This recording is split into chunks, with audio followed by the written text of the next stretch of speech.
Welcome to Italian Roots in Genealogy, where history lives in our blood. We explore the journeys, records, and family stories that connect Italy to the world. Because when you discover your roots, you don't just find names, you find yourself. And be sure to check out our YouTube channel and our blog and our newsletter and our great sponsor, Phil Italy. And my guest today, after much technical difficulty on my side, Chris Marr. So welcome, Chris. Thanks for being here. Good morning. So that was a challenge. I don't know where my record button went, but it's there. Well, it's back and it's working. Yeah. So where was your Italian family from, and where did you grow up? Well, my Italian family, both sides of my family are Italian. My father's family his father was from Messina. My grandmother was from Bovino. No, that's the wrong grandmother. Genoa. And then the other side of my family, my mother's family was from Palazzo San Gervasio. I'm not sure if I'm saying that right. My grandmother was from Bovino. So that's where they were from. They all came to the States, I guess. In fact, I don't have to guess. It was between 1905 and 1910. I grew up in Westbury, New York. I was born in Brooklyn, but we moved when I was 3. So my mother's family moved when they immigrated to the States. They moved to Pittsburgh, Pennsylvania, and they were there until they moved to Levittown, New York, a couple of decades later. And my father's family was in Brooklyn. So that's what I find interesting about that is that they moved out to Westbury like early. Were they like farming out there or something like that? No, my parents, no, because I was born in Brooklyn in 1950. In 1950. In 1953, my folks moved into their new house in Westbury. So it was 1953. It was post-war. My father was a veteran. So that's how we end up in Westbury. And Oh, basically, the house was built on potato fields. The neighborhoods were, I mean, that was all potato fields out there. I know. I was just having that conversation with my wife the other day because my my daughter's getting married to somebody.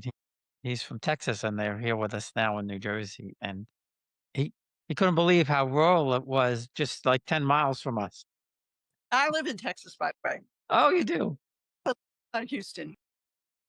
Well, she's a nurse, they were in Dallas, and they were supposed to get married there next in May, but then he got accepted into this flight program here in New Jersey, so it was all free for all with all of that. But, yeah, we were talking about that with the idea that, I said, when I was growing up and going out on Long Island, I still remember farms, it was normal. True. They're And not there anymore. Suffolk County was rural. I mean, Suffolk, I lived in Nassau County, but further out, you were in the sticks, but not anymore. I mean, I was there a couple of years ago, and it's just so different, so more populated. Yeah, no, I remember the potato fields out there. I Mhm, really do. mhm. So what did your dad do after he came back from the war? My dad was a machinist and a plastic toolmaker, I guess. He made plastic in the plastic industry, and so he worked on Long Island, and that's what he did. And he did models for dolls, and he worked for a company that contracted with the toy companies. So I got the model heads and the and the car tracks, the gray track that used to go around with it. Yeah, well, he did the prototype for that. He actually designed and did the prototype for it. That's so cool. Mother was a registered nurse from Long Island College Hospital, and when they got married and they moved out to Long Island, I think she worked in Nassau Hospital for a couple of years after my sister was born or before she was, but she was pretty much home until we were teenagers. So now were the grandparents still in Brooklyn when you moved out there? Yes. Well, a set of grandparents were. My father's family, no, they never left Brooklyn. My mother's family moved to Levittown, and I think that's probably why we ended up in Westbury. But no, my father's family lived. Well, he grew up on between 13th Avenue, 12th and 13th Avenue on 60th Street, and and then he moved with his family to 78th Street. My mother grew up on 73rd, I think 3rd Street. I'm not sure about that. Third, maybe. I Uh, don't have it in front of me. I have been doing genealogy for a couple of years, though. yeah, so I wanted to ask about that. So, what kind of great pictures that you sent, but what kind of things have you found in your research? Well, it's been an interesting ride. I was told I partnered with a friend of mine in California that I knew from New York, and she had been doing genealogy for about 30 years. So the tool I use is Family Search, and the tool she uses is Ancestry. And between the two of us, we found out an awful lot about our families, my family. When I started the journey, I realized one morning that honestly, I didn't know even the names of my great grandparents, any of them. And I decided that that was going to be my goal. Well, you know how that went, right? So now I'm all the way back to the 1700s and I'm enjoying the ride. They were farmers, basically. They were peasants. My mother's father grew up on the farms. His family were farmers. And my father's family, well, my grandfather grew up in Sicily and he was actually in the Italian Navy. And as a teenager, he dove for sponges and natural sponges and things like that. I've learned when I started this journey, they told me before I started to realize that I might find out stuff I didn't want to know about or that would shock me or, it just happens is but to consider it just history because that's what it is. And I did find out that my father had an older brother that I never knew about with his name. And he died when he was an infant and he's buried in Brooklyn. Buried in what used to be St. John's. And I had no idea. But the funny thing is, for me, genealogy is like working a big jigsaw puzzle. Everything fits together or should. And I realized that my dad in his family never called him Paul. They always called him Sonny. And now I have to assume that that was because his oldest brother was called Paul. So it makes a lot of sense to me. And there have been other things along the way. Well, being Sicilian, I was a little hesitant about what I was going to find out, but I, in fact, didn't find any of those things out. Not so far, anyway. When I read, I also I'm rather inquisitive. So I started looking into the history of Italy. I wanted to know why they moved here. What made them move here? And I found out when my grandparents moved here, there was a lot of turmoil in Italy. They were still settling their government and there was a lot of civil distress. The Cosa Nostra had started and they were very corrupt in working with the government and Sicily had slavery. And I think they just wanted a better life, a calmer life. And they got it. I heard stories about the my grandmother, my father's mother used to tell me stories about the trip from Italy to Ellis, and it was horrifying. I mean, there were people that were sick, there were, dying people, the conditions were horrible. And she said that when they got to Ellis, they basically kissed the ground, which I thought was kind of disgusting. Having lived in New York, I went back ground. But you know what I'm saying? I mean, and the streets, there was always the comment that the streets were lined in gold, which of course we all know it wasn't. They had tough lives. They had rough lives and they were, and I can account it gave me a better understanding of who they were, who my grandparents were, who their parents were, the lives that they lived, and why certain things were done, the traditions, the attitudes. I mean, I don't know how many Sicilians you're listening, but they were a tough group. I mean, they were rough, and I realized why some of that was. I started to understand the history of them, which has been amazing. I actually have an aunt. I'm 76. And my aunt is 102, which is not unusual in my family, by the way. Mm. And her father was 102 when he died. My mother was 94. She had a 99-year. And on my father's side, my father was 87 when he died, but he had a great uncle who died 3 months before him, and we're 103. So longevity seems to be there with any luck anyway. And she is still alive. My aunt is still alive. And I talk to her every week, and she's very lucid and always asks me. And for her 100th birthday, I sent her her family tree. She didn't even know who her grandparents were. She had never heard of them, their names. Wow, And she didn't know her grandparents. she didn't know she had Wow. that her father had a brother who lived across the street from him in Brooklyn and another half brother who did. But there were also 5 more siblings in Italy she had never heard of. And she said to me on her birthday, she said, "I'm in tears." She said, "You gave me the best gift you ever could." She said, "This is the best gift I gave. You gave me my family." I was able to get in touch with a cousin who lives in the Bronx and is a retired police officer. And she has actually met my aunt. They got together and met, and it was wonderful. So many really nice things can happen, and some things I'd rather not know about. But yeah, I think it's a journey, and I treat it as history. And when you get back before the 1800s, especially when you're dealing with the Italian records, which have been an issue, Antonetti is just a horror show. I'm never going to understand how to use that thing. But then you have to accept that you're going to have to make some assumptions along the way because there's no paper trail. The churches were burnt. The civil registries were not like here. They registered with the church before they registered sometimes with the civil registry. So I'm going on and on. I'm sorry. Hey, I, that's the whole point. I really enjoy this journey. I really have.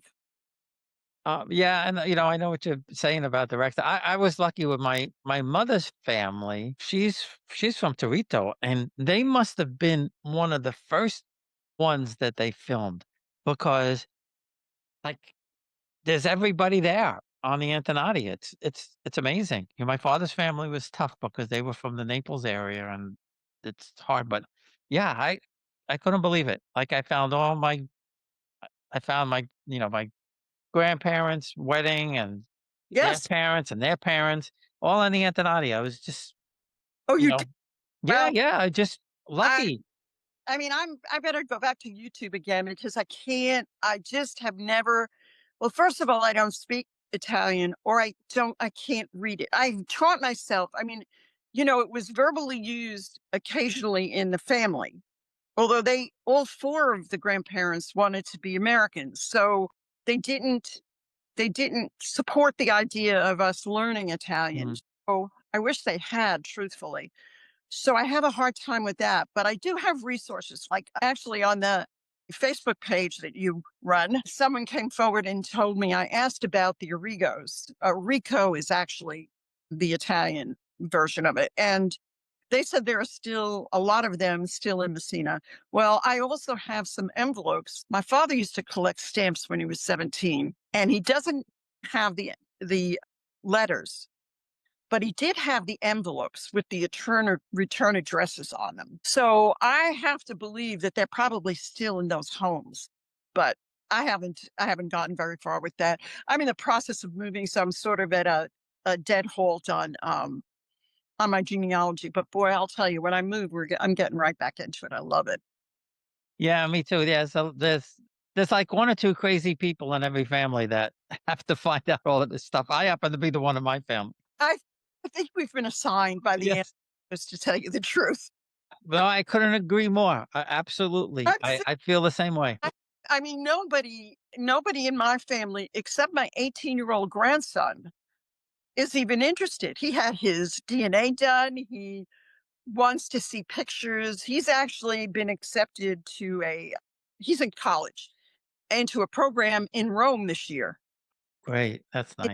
And he's going to be in 7 weeks in Rome. I also came across, I don't know if you're ready for this, but I have a second cousin, who is a Vatican painter, not a wall painter, but portrait. And so I've been in contact with him for about 20 years. And I'll see him on my Facebook feed and things. And I'll get a letter from him and things. It's nice. It's really nice. I really didn't know about him until the last 20 years. So does he do like the restoration work and stuff like that, or he? Oh, he actually does the paintings. He Oh, wow. actually is hung in the Vatican. You'll see pictures of him with the Pope. No kidding. Yeah. Wow, It that's cool. That's it cool. is pretty cool.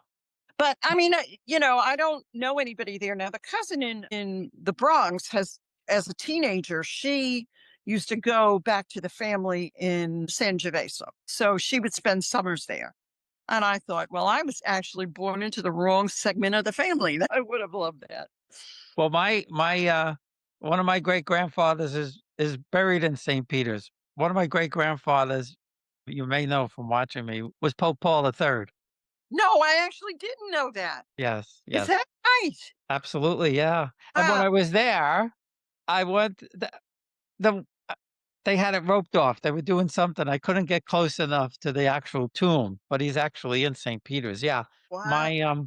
My uh father's uh maternal grandmother, well, both my grandmother's parents were from noble families, but one family, the Caracciolo family, uh they date back to Naples to 950 AD. Wow. Uh, and through all the marriages and all of that kind of stuff, yeah, one of my I have 2 popes that are grandfathers. No kidding. Yeah, yeah. They weren't supposed to have children, but apparently unlike the Borgia Pope, he didn't have any kids while he was Pope, but he had them before. He was winding down, I guess, by the time he came the Pope. I don't know if you ever saw the series, The Borgias. It's a great show. If you get a chance to see it, it's really, really good. Play with history a little bit, but, um his Borgia Pope, Alexander, his girlfriend, main squeeze, whatever you wanna call her, was Julia Farnese, and her brother was 18 years old, and I guess he didn't have a job or whatever the case may be. They kinda show it a little bit. He made him a cardinal when he was 18 years old. He wasn't even a priest. He eventually became a a priest, and then eventually he got more and more powerful, and eventually he became the pope. So, That's yeah, next time you talk to your cousin, you could mention that. I'm going to. I will. Uh, and yeah, like I said, we're there, and I'm like, "Oh, boy, I can't even get close to that." I had to take a picture pointing from a mile away. Um, These catacombs then. no, he's actually in St. Pete, right on in the main part of Oh, it. Yeah, yeah. catacombs. And we went to Italy back in 1999, I guess, and we walked down in the catacombs. My kids almost wanted to run through. They were afraid. I said, "Come on." Yeah, we didn't get down to the catacombs either trip. We were there twice in Rome. The last trip was right after COVID. There was still we came back just as they stopped the US citizens from having to get tested. We Ah, came there back the very next day from there. And yeah, we hope to go back. This past trip, we didn't do my wife told me, "Cool it on the genealogy stuff." So we went to North and we went to Pisa and Florence and places like that. No. Have you been to Sicily? Have you gotten to the I hometown? I haven't, and I'm going to tell you why. Because my grandfather, who is Sicilian or was Sicilian, his wife said, "Don't ever go to Sicily. It's very dangerous." When I was in Italy and we were in Sorrento, we met another American couple, American people that were there, and they said, "Don't ever go to Sicily. It's dangerous." So I kind of got scared off, and then I thought, you know what? I used to walk through the tunnels under Penn Station to go to art school. I think I could probably manage Sicily. So I think I would love to go to Sicily. From what I understand, they're doing a rail from the mainland to Sicily, I think I heard.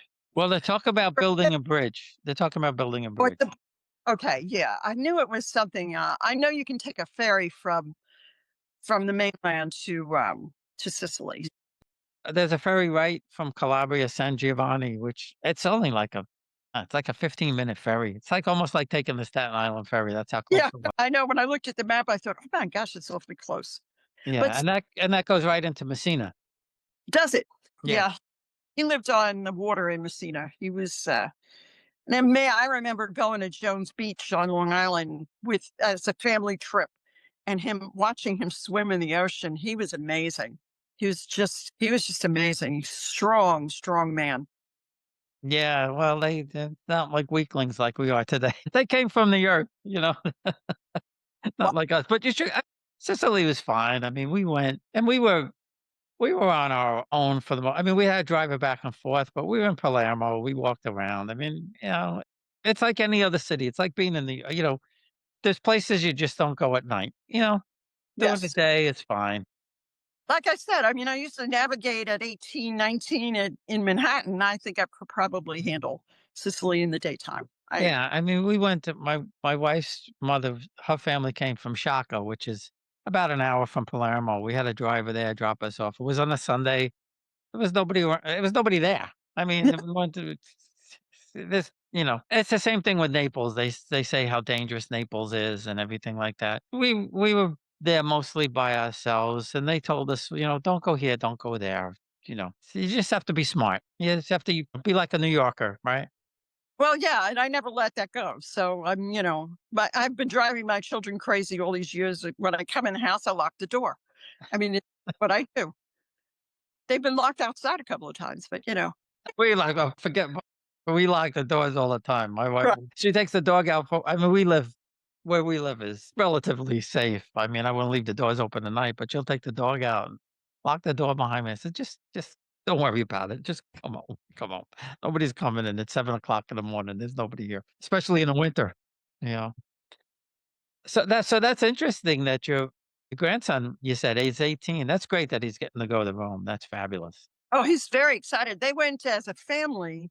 Him, this was my oldest daughter, her husband, and this is her younger son. His and her oldest son went. The four of them for 2 weeks and had never been together there. My daughter and my son-in-law had been there before, but the boys hadn't. And they came home, and my grandson said, he's so funny. He said, "I will never eat in an Italian restaurant here in America again." He said, "This tastes it was just like Grandma Arrigo's food, my mother's food." He said, "I will never." He said, "The next time somebody asks me to go, I'm gonna say Olive Garden." He said, "I'm not going. I'm not going." So, when he let me know, he just found out this past week he got accepted into the program, and, he's very excited. He said he's got very curly short hair, and he said, when he got home, he said to me, "I had people stopping me in the street talking to me in Italian." I said, "I think they thought I was." I said, "Well, you kind of look Italian, you know." But yes, it'll be a great experience for him. Yeah, and you mentioned before about speaking Italian. They were speaking Sicilian anyway, but I feel the same way. My parents spoke it with their parents. My mother's mother spoke English fairly well. She had a very thick accent, but you could understand her and she would understand you. My father's mother, I, I'm pretty sure she spoke English, but my father, she passed away when I was 10. My father would always speak to her just in But the Neapolitan dialect. in our house, in both sides of the family, when we got together, which was all the time, the only time they really spoke Italian was when we were kids, was so that we wouldn't know what's going on. The truth of the matter is kids know what's going on no matter what, and you could just sit there and know exactly what they were talking about. So that was one way I learned a lot of the language, but it's been a long time. I don't really remember. You mentioned Jones Beach. We used to go to Jones Beach. We used to go on these day trips. My mother would drive, and my cousin's aunt would drive us, and we would go to Jones Beach with eggplant parmesan and sausage and pepper sandwiches. And the white kids on the blanket next to us were eating peanut butter and jelly and bologna sandwiches. I mean, everybody liked to sit next to me at lunch at school. I mean, my aunt's Geneva, who is the 102-year-old. She said, "Your mother was the best cook in the family." I said, "And that's why I don't cook," because every time I had to cook, she'd tell me I was doing it wrong, do it the right way, or don't do it at all. So I don't. But anyway, yeah, yes, I understand. And I have to tell you, I have to make a confession here that initially I joined numerous Facebook pages related to Italian, including yours. First was yours, by the way, because I wanted to, I was very homesick and I was starting to do genealogy. And I realized that since my mother's been gone for 7 years, I haven't eaten Italian food in 7 years. This kind of sparks what I remember. Like someone just posted yesterday about the English bread that they did with the eggs and the meat and everything. I hadn't thought about that in so many years. When you don't live in New York or New Jersey or Boston or San Francisco, you're not exposed to that kind of food. It's just not there. I don't know.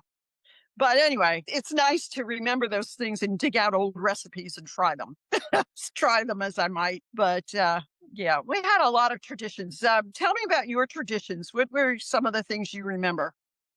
Well, I mean, we always, Christmas and Easter were, obviously the big holidays. My we were mostly with my mother's family after my father's mother died. We used to do Christmas at one house, one family, and Easter at the other, and all of that kind of stuff. But it was food and food and more food. It was a 6 hour meal, I right? know.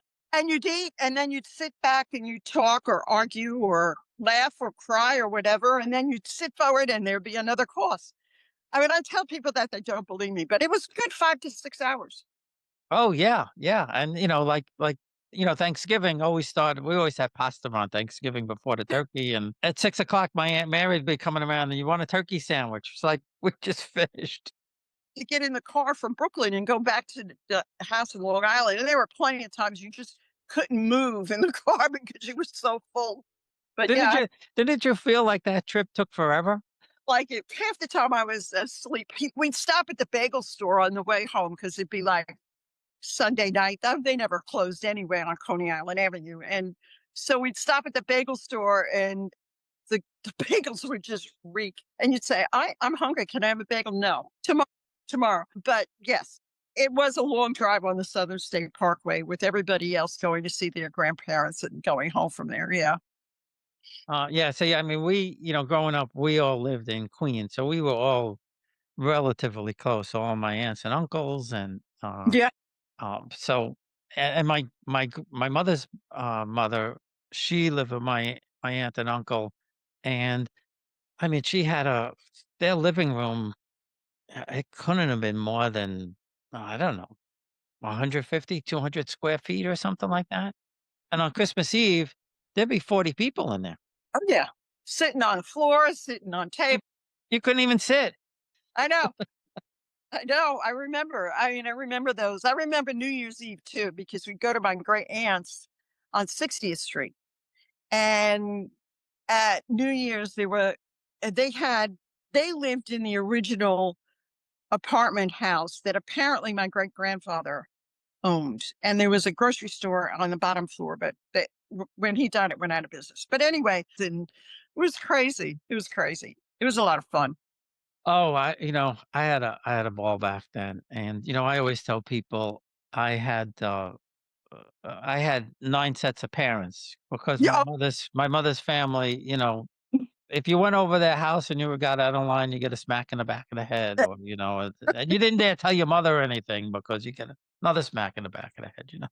Where your mother would say, well, you deserved it. Of course, yes. But you're And absolutely right. It and was, we get read the riot act before we left home. Go kiss your aunt, don't do this, go do this, go do the other thing, right? yeah. Oh, yeah. Those rebellious teenage years were difficult. That's for sure.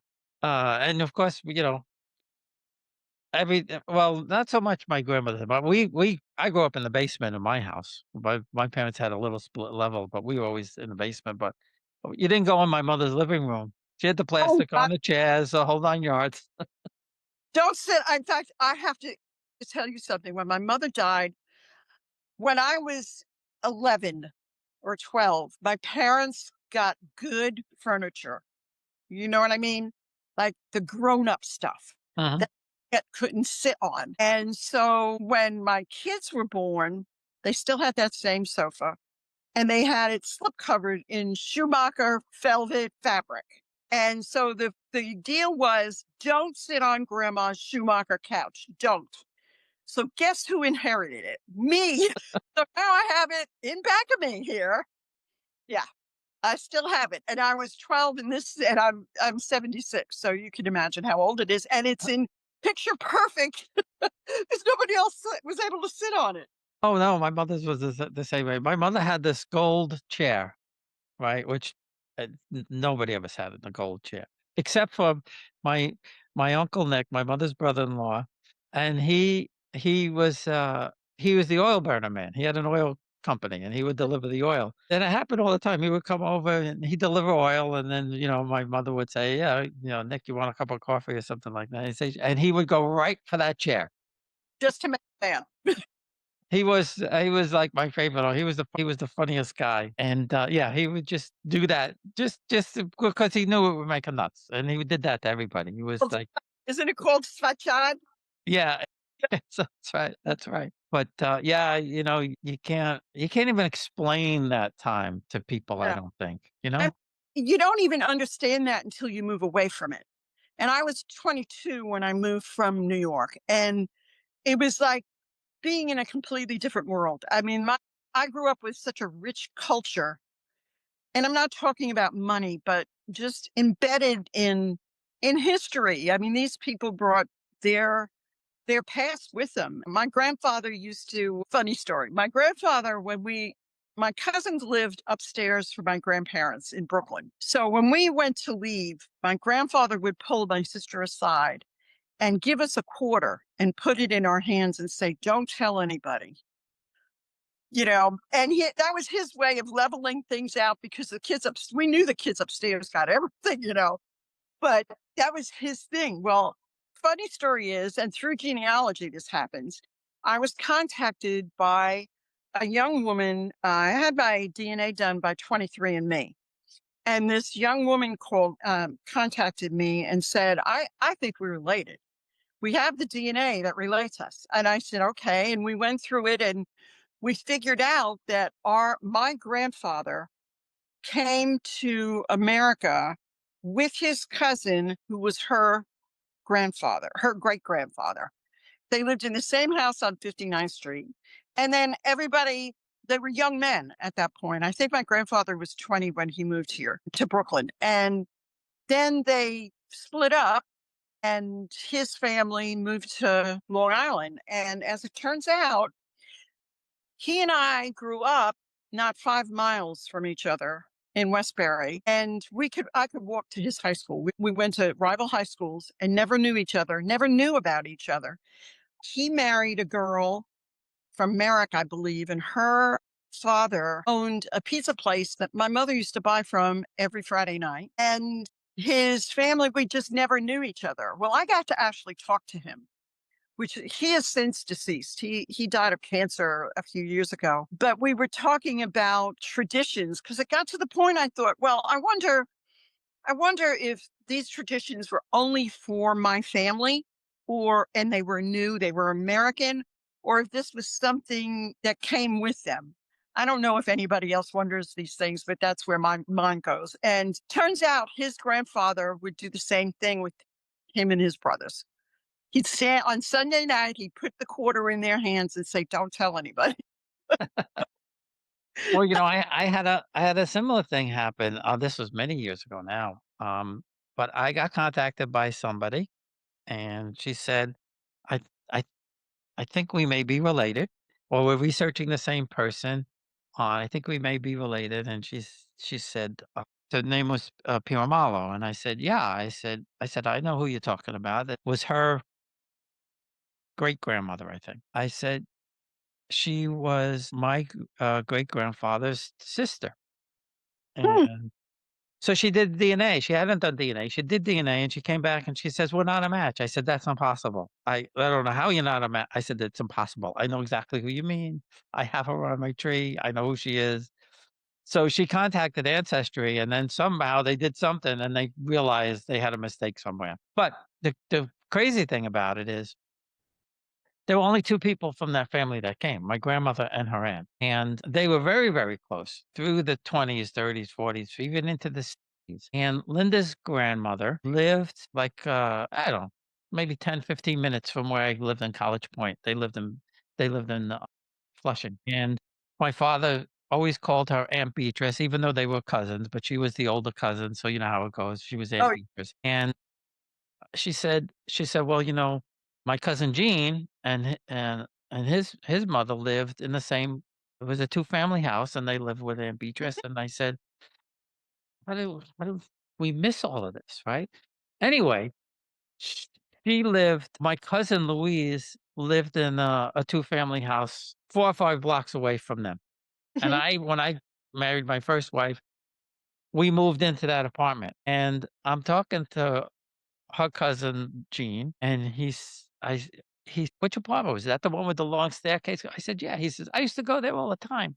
Oh my gosh. The family was so close up until the '60s, and we just lost contact, and then they wound up coming over the house, and as soon as we met them, it was like, you know, we knew each other forever. Uh-huh. Uh, and but it was and I even said to them, I said, I remember going to look at the apartment with my father, and we were driving past your grandmother's house, and he said, "That's where Aunt Beatrice lives." And I was like, I was 20 years old, and it went right over my head, I was like, "Yeah, okay, Aunt Beatrice lived there." It was just it was, uh, great in a way that we made the connection, but sad in another way that we lost that connection for almost 40 years, you know? Yeah, I understand. I mean, John and I his name was John Arrigo, and, he was an accountant in East Meadow and had they sent me a picture of the storefront and the pizza place next to each other. And the letters on his name were like 5 feet tall, and I thought, "God, I used to go to the library in East Meadow all the time, and I didn't see it or I didn't realize it because it's not a common name, or at least I don't ever nobody else seemed to have it but me, and it was something else. I was sorry that I was in touch with him for a couple of months, and then he passed, but I'm still in touch with his family, I mean, and I plan on visiting them. They're great people.